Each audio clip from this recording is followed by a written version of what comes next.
Let's see if I can make a video with no interruptions.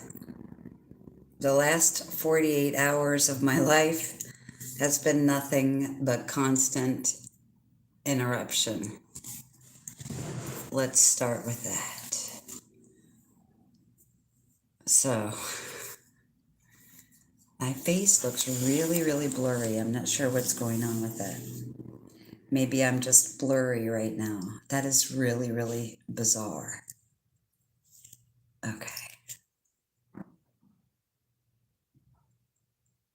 So this energy is delivering some pretty favorable energy to me. I can't say the same for my neighbors or the rest of the world. This is what I'm seeing right now. I have no idea why my face looks so incredibly blurry. Hello and welcome to my world. So I want to talk a little bit in the moment of now about soul autonomy, meaning soul independence. And when I say soul independence, what I really mean to say is anything that's not in alignment with your soul has been kicked to the curb, okay? Like your last ex-boyfriend. I don't know what else to say. My face looks like it's going to continue to be blurry. My camera is trying to fall over in my face, so it may not get any better than this. Sorry. Soul autonomy. There's a whole lot of everything going on. And if we were to pretend for a moment here that we were Sesame Street, we could say that today's episode is brought to you by the number 7. The number 7 in numerology means so many, many things. It's mystical, it's magical, it's the unknown, it's the balancing of self that moves us forward in life with great momentum into the direction of our choice. But number 7 right now has a meaning that it's always had, but right now it seems more pertinent than all the other normal messages of number 7. So looking at the number 7 is when you are looking at what you have accrued in your life, the memories, the traumas, the good times, the bad times, the wisdom, the enlightenment, the sorrow, anything that you've gained along your path, along your journey that's brought you to where you are in this now moment. So the number 7 asks you to sift through all of that which you have learned, all of that which you have gained, all of that which you have accomplished, all of that which you have accrued, and decide what you need or what it is you want of those things you've learned, accrued over this lifetime. So the basic meaning of number 7 that's of great importance to us right now is the fact that you and everyone else will be sifting through what they've learned, what they've gained, what they've experienced in this lifetime, and we will individually decide, what do I need in my new direction? What do I need in my path forward? So yes, Sesame Street today through Tina is bringing you the magic of number 7. Take a look at what you've learned, what you've accrued, what you've accumulated, and decide what it is of those things, even if they were a powerful lesson with much, much gravity. It may not be something that you need going into the future. So you might want to take a look at that. And I apologize. I don't know why my face looks so incredibly weird to me. I don't know how it's showing up to you guys because I don't see any comments, but my face is completely blurry. So, nonetheless, the energy to me has felt peaceful, has felt calming, and the weather and the energy have been amazing and beautiful.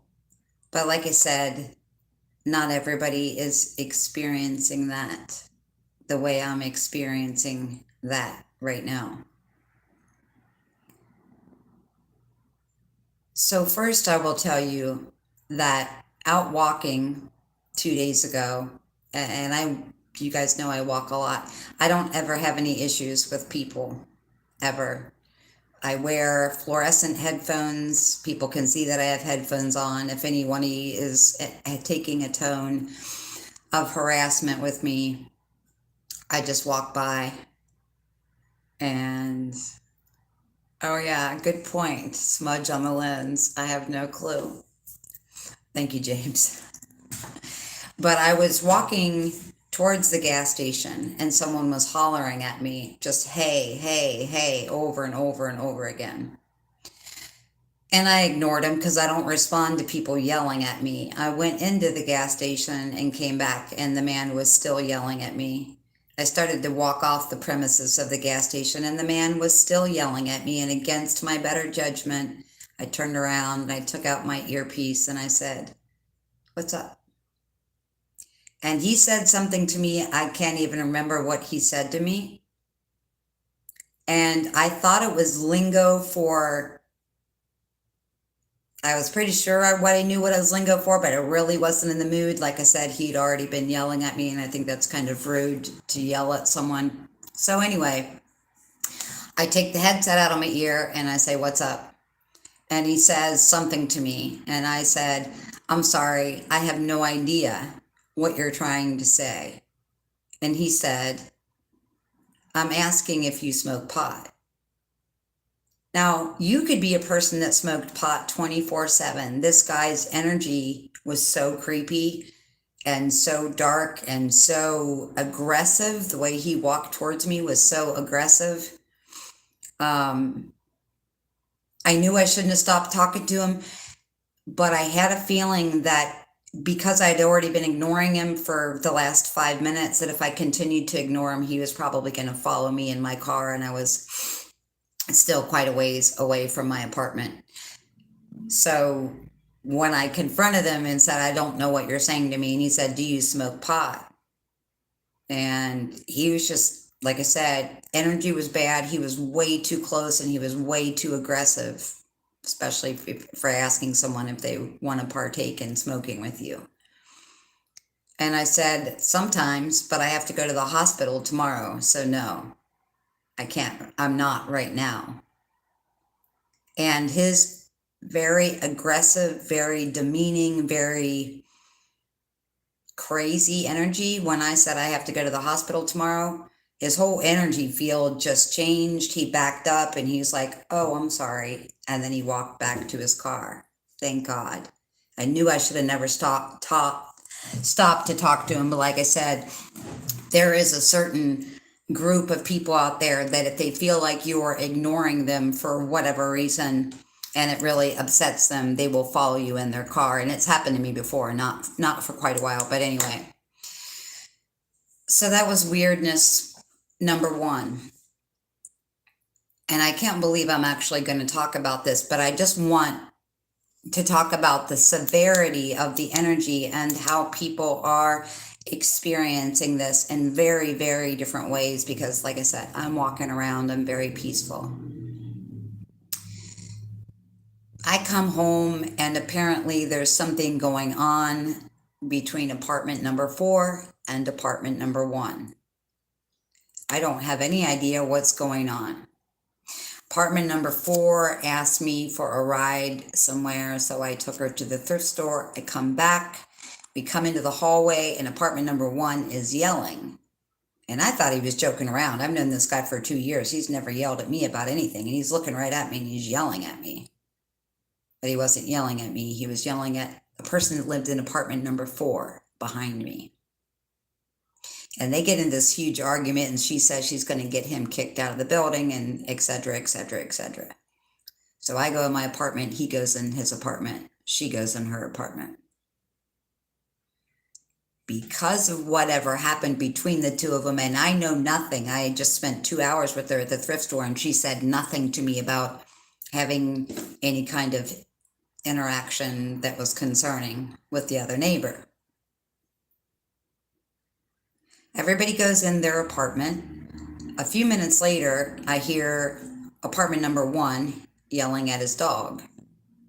Now, I had company here in my apartment, and I had parked right in front of the front door because there was a lot of heavy stuff to carry, and I was having the person that was here carry the water down to the basement for me because I'm not supposed to be carrying anything right now. So I come outside to park my car. In the meantime, when I come back in, apartment number 3 is yelling at me through my kitchen window saying there are 2 people in apartment number 4 and they are threatening each other. And they're knocking over furniture and all this stuff is going on. And she tells me that she calls the cops. Well, I said, nobody's in apartment number 4. Apartment number 4 is right above me. I have the hearing of Superwoman, and there's nobody home upstairs. So I don't know what you're hearing. Apparently, whatever the spat was between apartment number 4 and apartment number 1 carried over into the dog. So he's yelling at the dog. The neighbor upstairs in apartment number 3 has experienced domestic violence before, so she decides she's not messing around. She calls the cops and she waits outside to see what's going to happen. Doesn't realize in apartment number 3 that it's apartment number 1 yelling at his dog, not 2 people fighting above me in apartment number 4. So the cops show up, find out it's someone yelling at their dog. They don't even ask to talk to anybody, so the cops just leave.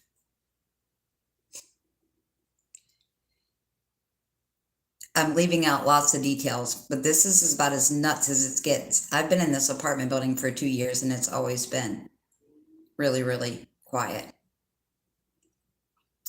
So, well, fast forward to the next day, there was a lot of commotion going above me in apartment number 4. I text apartment number 4 and I say, whoever you're yelling at on the phone, can you please take that to any room other than the room directly above my bed where I'm trying to sleep? Thank you very much. She does not respond. 2 minutes later, she turns her music on as loud as it can get, and I text her back and say, so your response to my request for quiet time is to blare your music? No response. I go back to bed because after I had gotten back out of the hospital, I slept on and off for 2 days straight. Now, how I managed to not see the cops was beyond me. However, the neighbor upstairs who was yelling on the phone in a drunken rage, I guess, was actually yelling at the police. And apparently, I talked to her today. She called the 911 on herself 21 times. And she told me this with a straight face today. And I said, I'm sorry, but this would make a great Saturday Night Live skit. I want to know, what did you tell the cops? Okay, I'm calling on myself. I'm standing on the corner, brunette, about 5'5", blue eyes. I mean, what are you calling on yourself for? But she called 911 21 times until they came and arrested her. And then they decided it was best that she spend the night in jail so that she could think about her 21 calls to 911 that she made on herself. And she still never told me when I talked to her why she called the cops on herself 21 times. But this energy is really having people at their absolute wits' ends.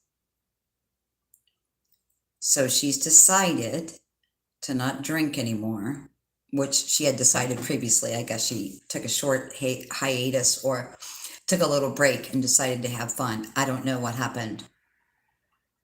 And I'm also not sure how much alcohol it takes for you to call the cops on yourself 21 times either. But this is what life has been like, just for the last couple of days, just in this apartment building. And the one time I left is when I got, when I had the issue in the parking lot and walking down the street and then in the parking lot of the gas station. So today we finally start to calm things down because at this point, everybody in the building is mad, right? The person who got the cops called on him is mad. The lady upstairs who thought there was domestic violence is scared and she's mad. I'm mad because I can't get any sleep because there's yelling going on and loud music going on above me. And all this crap is going on. And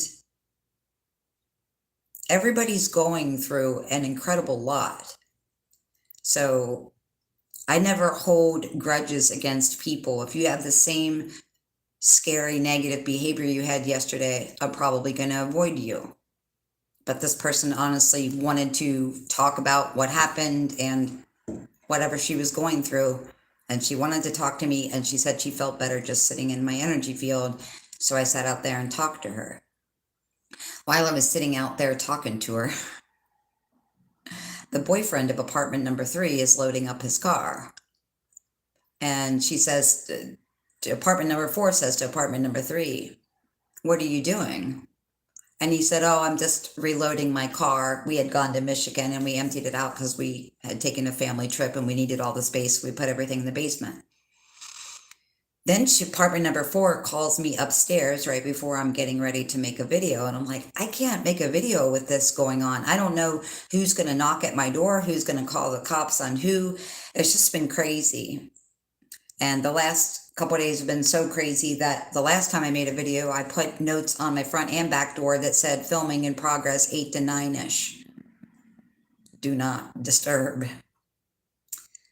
So we're watching this guy pack the car. Apartment number 4 calls me up and says, apartment number 3 is suicidal and her boyfriend just moved out and you need to go talk to her. And I'm like, I can't do any more of this, you guys. I just cannot. And so I'm like, I called a friend and I'm like, I feel bad, but I can't do anything. I can't be any more involved. There's 4 units in this building. And the amount of police and arrests and everything else, and just screaming and door slamming and boyfriends moving out and all just the energy. I mean, I can't even imagine what it's like living in a 100 unit building right now. That's all I'm going to say. But yeah, so anyway, this energy is not affecting every person the same way. Obviously, I don't feel like this. I'm not experiencing what these other people are going through. I feel bad for them. But it's like individually, I somehow ended up being the counselor for the person with the dog, the person with the boyfriend that just moved out, and the person that called the cops on themselves 21 times. So I imagine for all of you that there's a lot going on and that it's a little bit difficult for everyone to deal with in general. So let's put it that way. And sorry, I couldn't even decide whether I could get on here and do this, or it's been nonstop interruption. And my reason for saying this is not to be a gossip or discuss what's going on in my building. That's why I'm not saying. That's why I'm saying apartment number 1, apartment number 3, apartment number 4. I just know there's so much going on. I didn't feel like I could get any more involved. And when I was being sent up to check on apartment number 3, I thought, I'm just going to come in and call my friend first, because I don't think I can deal with any more of this right now. Remember, I had just gotten out of the hospital and spent 2 days on and off sleeping when this all started. So rough times, very rough times for everyone. The energy is strong. And what I always say is when the energy is strong, whatever is residing within you that is unfinished business on a cellular level from a past life or from yesterday's argument at breakfast, it comes up every time that solar radiation hits our body and causes us to purge whatever's going on. It's a little bit easier when you have an idea that that is something that's going on, even though you are having a hard time. It's still, for me and for you, it makes it easier because we have the knowledge that that's what's going on, that we are being emptied out of anything that's trying to catalyze us towards peace and harmony in our best life. But in the state of catalyzation to peace and harmony, this building has been anything other than peace and harmony. And I purposely moved into a building with just a couple apartments so I didn't have to deal with a bunch of different people and a bunch of different energy. I could do what I wanted and not have to worry about people. So what's going on right now? The higher self is leading us through this transition into creating, with the tools of having a physical body in a physical reality, our majestic, multidimensional, creative life. That's what's going on. It can be challenging even if you are aware of that, but certainly, as you can see by my building alone, that when you are unaware that your higher self is leading you to a pathway of transition so that you can work magic in your life that returns you to joy, it can make it certainly more difficult. I've been writing the last 2 days about something, and I posted very briefly on Facebook, and this is why I now avoid Facebook. When someone uses words in the English language or any language on this planet are meant so that you understand what I'm saying. If you understand what I'm saying, and if I understand what you're saying, I'm never going to say, I don't like the word you used, or I think you should have used a different word, or I prefer this word, okay? But you weren't the person who wrote this, right? That's just how I feel about it. I'm not sure why there is so much shaming and you're using the wrong word or the wrong phrase, or that's outdated information. You guys, we have to understand that what may have been outdated information for you 5 years ago is someone's newfound awareness today that is giving this amazing change and amazing transformation to someone else's life. So can't we just say that's really wonderful for you? I don't know. We're being way too hard on each other. And if you want to write an article and use the words you want to write, and I read it and I understand, the only time I ever say to someone, a guy in the gas station was a perfect example, some sort of slang for do you smoke pot, I suppose, right? But the slang was so far off. I'm guessing the guy hitting on me was at least 20 years younger than me, okay? I don't know all the slang that's going on right now. And I said, I'm sorry, I don't understand what you're saying to me. And that cleared it up.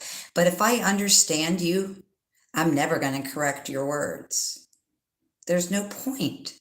Words are only so that we can understand what we're saying to each other. So if we understand each other, why are we reprimanding or correcting or anything? I don't get it.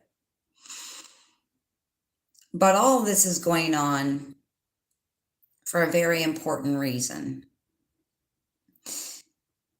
The energy right now, this stage of ascension, is about returning to joy.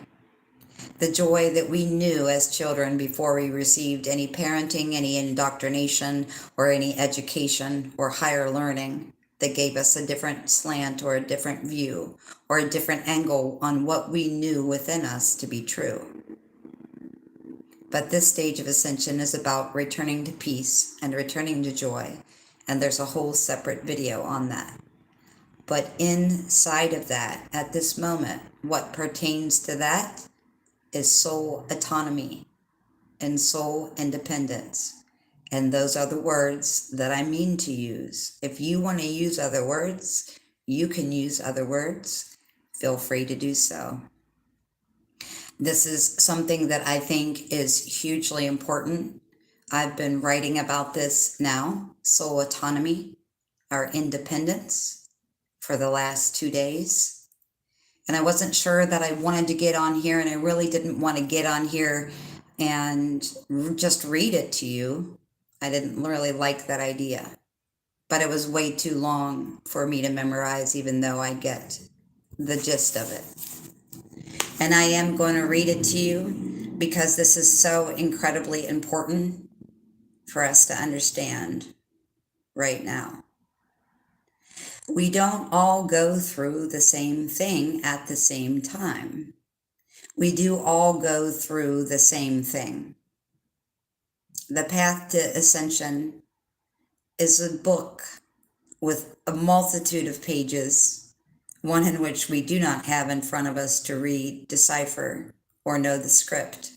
We feel into it along the way, and we assist each other and help each other the best we can along the way by sharing our energy, sharing our joy, and a lot of times sharing the crazy stuff that we know we can't make up, that even if we had the greatest imagination on earth, our imagination can sometimes not even grasp what is happening to us in physical reality. And the reason I tell you that in this book, written on the pages of Ascension, are these things we go through. We don't all go through the same thing at the same time. That's why I started out by saying how important I feel like it is to not chastise people for their lack of studying or their use of words. If you understand me, that's all I need. If I understand you, that's all I need as well. So within the process and the stage of us now returning to joy and inner peace that we had, that we were born onto this planet with, that is our current stage of ascension. The act within this drama on the stage of life right now that we are currently going through is soul autonomy. I don't want to leave anything out, so I want to read this and try to express this the best way that I know how. And again, we don't all go through things at the exact same time. And the reason that I mention that to you is because you know people, I know people, and we've been these people as well, let's not forget, that are trying to wake people up or plant seeds or whatever phrase you want to use. But the thing is, think back to the time when you learned about something really horrific or started studying something really horrific, right? No matter what that subject may be. We all don't start even on the same subjects, but we start on one thing and it leads down to a rabbit hole to a multitude of other things. And that's when we realize this place is not what I am being told this place is. This place is very much different. My point about this is the reason we let people be in peace in their own state is because if every person on the planet learned about the things that we have learned at the same time, the earth would have not been able to move from the third dimension. Okay, so say everybody, like it seems on Facebook and social media in general, like everybody should know about chemtrails, right? I want everybody to know tonight by midnight. I'm just going to keep posting and posting and posting, and I want to talk until I'm blue in the face. This is universal design. So the reason that that never worked in the past was because if even half the planet learned about chemtrails or any of the other things we've studied in the last decade in one night, we would have tanked the planetary vibration to a point that would have stopped the ascension path of Earth. That's the power that we have. So we have to realize that. People wake up in shifts. We wake up in waves and shifts and help each other and make each other laugh and hold each other's hands and tell each other all these crazy things we experience, so that the next wave will be able to do the same, and the next, and the next, and the next. The fourth dimension is the bridge from the third dimension to the fifth. The fourth dimension encompasses a lot of things, a lot of different beings, but essentially, if you're in a 3D body on a 3D planet and you're starting to move into the 5D, that's when you hit that 4D bridge. That 4D bridge is, oh shit, what's going on this planet? What have I been taught? What did I believe? What is really here? So the 4D bridge is many, many things, but it's a time of falling down into the rabbit hole, okay? You don't get, no matter what anybody says, I don't go from the third dimension in a physical body on a physical planet to the fifth dimension without falling down the rabbit hole of dark information. That's not how it works. You don't just sit around and pray and go, oh, I just went from 3D to 5D. 4D is the informational bridge, the informational gap between 3D and 5D. We should consider that when we're wanting the entire planet to wake up at one time. We do it in shifts so that we can assist not only the planet, but all sentient life and our brothers and sisters here present on planet Earth at this time. So maybe we could all be a little bit more patient with people's words, people's phrases, or people's lack of study. And maybe we could stop judging and start loving and being the sharer of peace and the sharer of love. And whatever you are going through, whatever you are caught up in, stuck in, having turmoil over, whatever it is, whatever you are caught up in right now is your gift to soul autonomy. Whatever you're caught up in right now is your own personal pathway to independence. So this is what I know about soul autonomy. There comes a real and valiant moment in life where we yearn to be independent. We yearn to break free from any external force that adds weight to the weightless expansion of our new path. When that moment arises for us as individuals, we may feel like we lack the strength to achieve this, our autonomy. Our inner desire, momentum to change, pulls in an unexpected twist to our current stage, to our current personal story. Out of nowhere comes a shooting star, a brilliance that leads us into ourselves. The catalyst we seek, maybe even subconsciously, to burn through the physical creations that we've made to our own autonomy, shows up. We come to the realization that we are the one that has constructed the very walls that hold us hostage. We have become hostage to our own creation. We think back to the timing and to the arrival of that shooting star with fondness. We wonder why the universe dropped this brilliance into our lives in a time of darkness. The answer is a simple, loving gesture. The answer comes to us by the part of self that oversees us. The answer comes from the part of self that hears our call for personal change. It's not us responding to the universe or God or anything external to us. Our cry for help and this gift we receive to move into soul autonomy is the universe responding to us. This response to us comes from the part of us that is God. The part of self that knows where our joy is found. Wherever you are, whatever you're caught up in, is your personal gift to soul autonomy. The catalyst is the path to the catalyst is the pathway to birthing your independence.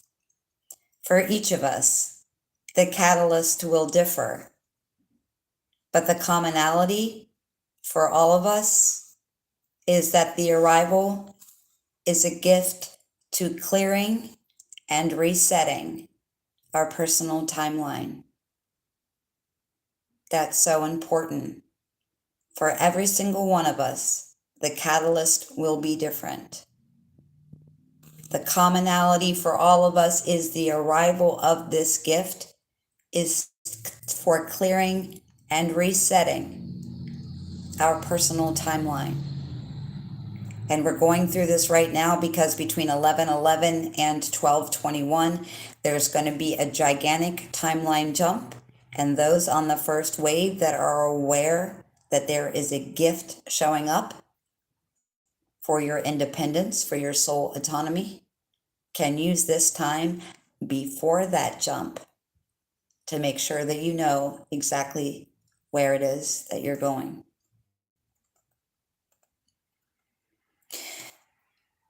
So in us clearing and resetting our personal timeline, how long does this take? How long we take to achieve this depends on how long it takes us to realize what this actually is. The other factor here is how long it takes us to recognize that this is being delivered to us by us. It's our soul plan for autonomy that's coming up for us right now as a code within our DNA. So we need to recognize that it is us delivering a gift to us. And so that we are not looking at it like it's a test, like we're going to pass or we're going to fail.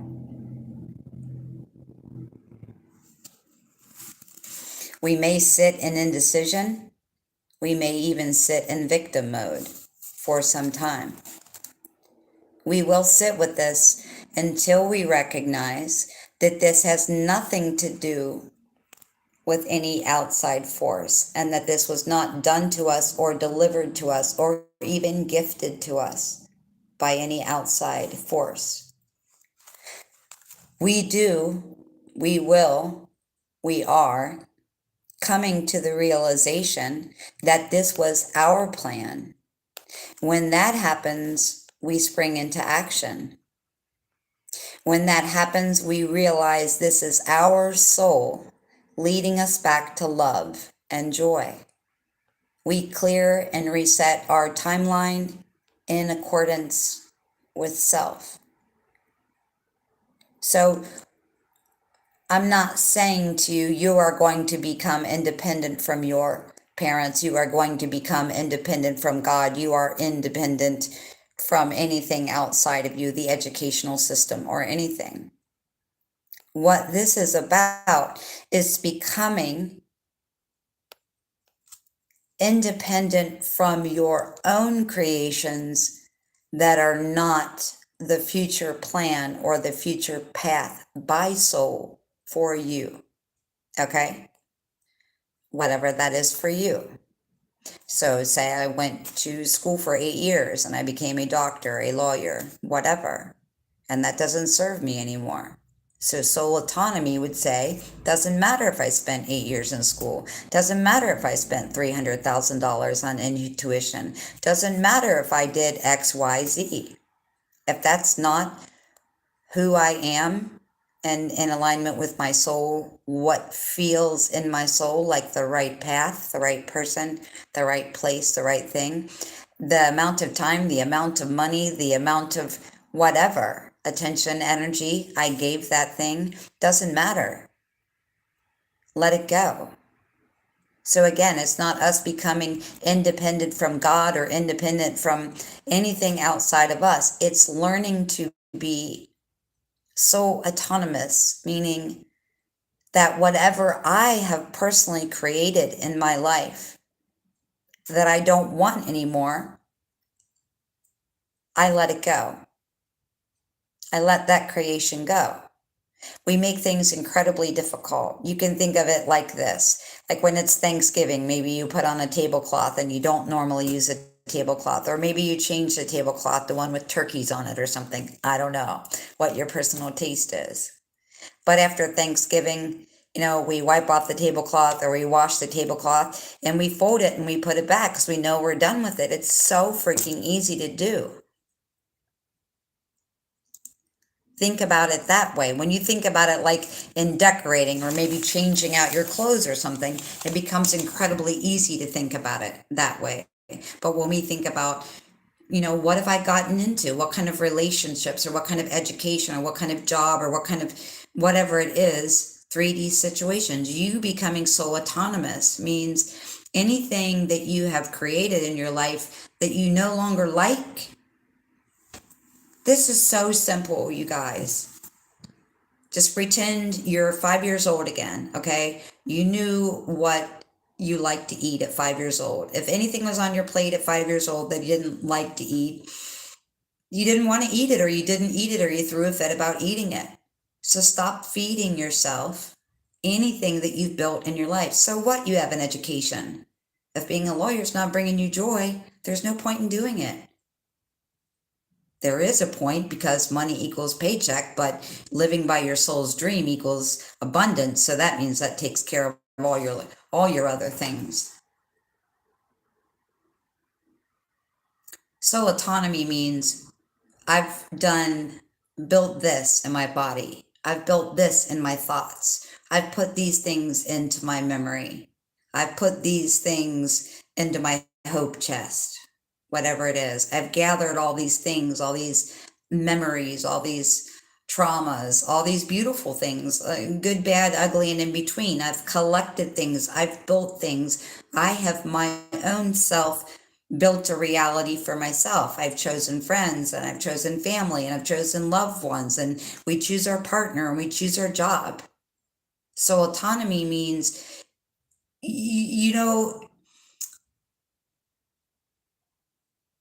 that you're just not going to take, we're not going to take it anymore, right? Quiet riot. Anything that you've built, anything that you've made, anything that you've studied, any choice that you've made, who cares? If you're I know it sounds so like passe or whatever. I don't mean it like that. But, at 23 years old, let's say you chose a bunch of things for 23 years old. Now you're 43 years old and those things don't serve you anymore. So bye bye. It's not that difficult. Humans make everything so incredibly difficult. So autonomy, independent, becoming independent and walking away from anything that we've created. Oh, you know what? I got sick. I created that. I don't want that thing anymore. Now I'm going in a different direction. Or you know what? I married that guy. That was great. That worked out great for 12 years. That worked out great for 20 years. No reason to be bitter, no reason to be angry. It's not working out anymore. We make this incredibly, incredibly hard on ourselves. So I'm just saying to you, our part in the ascension of returning to joy right now is about soul autonomy. It's about becoming independent and walking away from the things that we ourselves have created, not anything external in the outside world. We said screw you to that long time ago. We all know that. But just because we created something yesterday doesn't mean we love it today. Just because we did something 12 years ago doesn't mean it's in alignment with us today. I think many reasons for these outbursts, not only in my building, but on the world stage as well.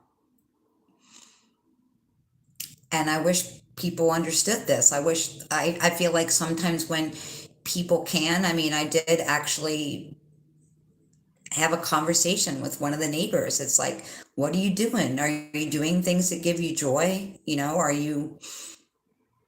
Or are you sticking to something that you did that you've always done that no longer brings you joy?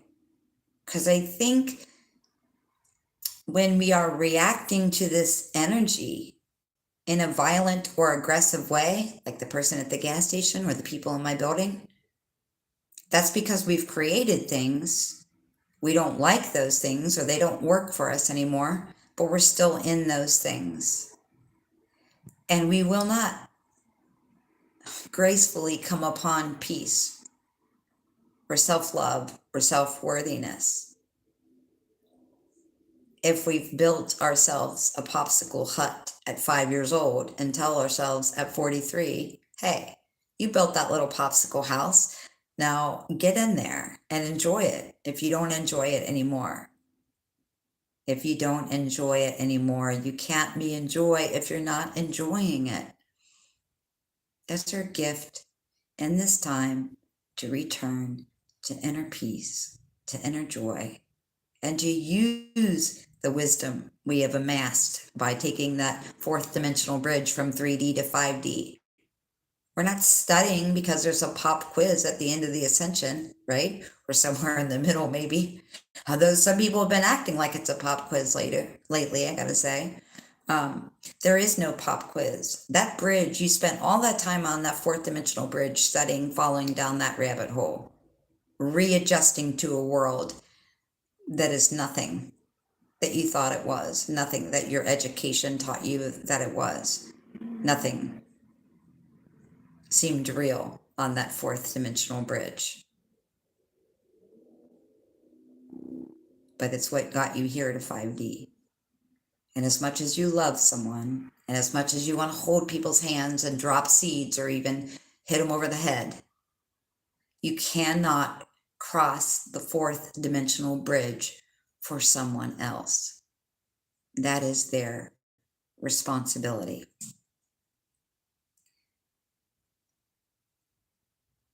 There are millions of us here on this planet. And the reason why you're dropping seeds or trying to hold someone's hand or throw them off the footbridge or push them onto the fourth dimensional bridge of expansion of going down the rabbit hole doesn't work in most cases is because not everybody here is the same. There are people that have chosen the ascension path. There are people that have not chosen the ascension path. Okay, but there's a third group of people that you may or may not be aware of. There are a group of people who look and probably most of the time act just like you and I. But there are people that look like you and I, that talk like you and I, that are not like you and I.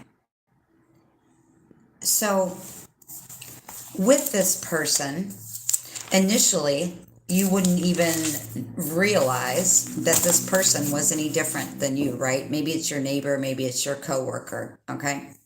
So 3D people, they seem normal, right? They have the 3D program running. So you say to yourself, well, this person's normal. They have a job, they went to college, they have kids, they're married. It doesn't mean anything. There is a group of beings, a group of people on this planet that look like you and I, talk like you and I, and most of the time act like you and I. But the only thing going on internally, they have the same organs, same whatever. But the difference is internally, they are running on a 3D program. They do not have the DNA capacity for upgrade that we do. I'm not saying they're DNA-less,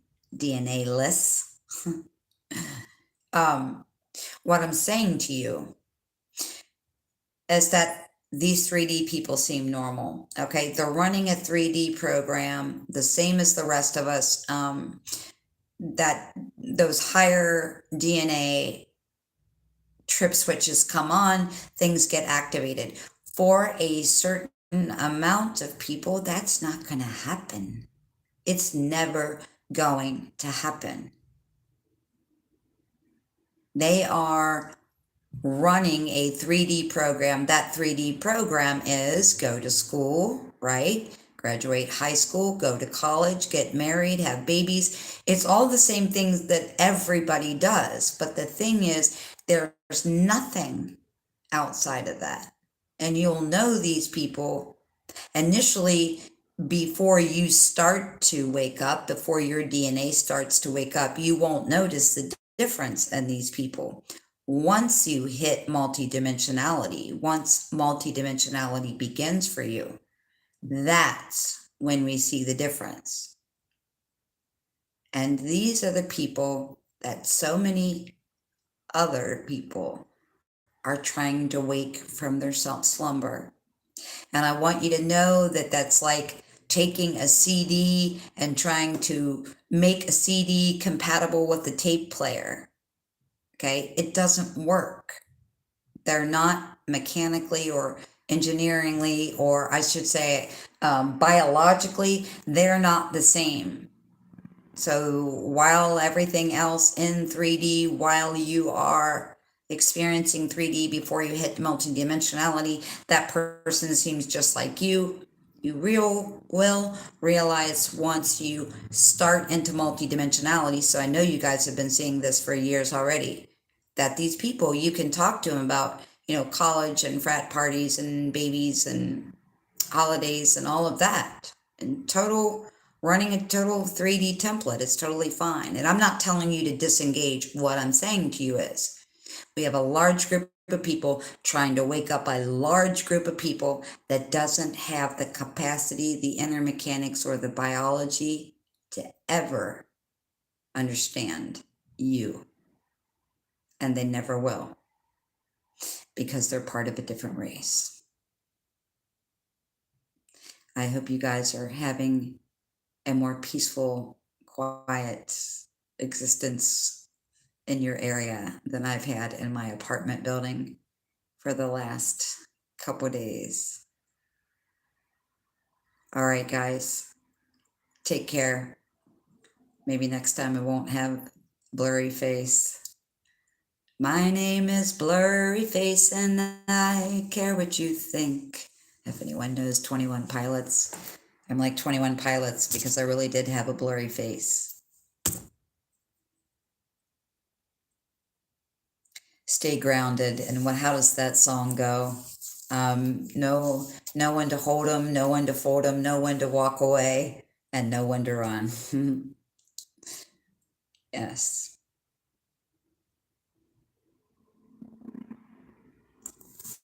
Until next time, I love you.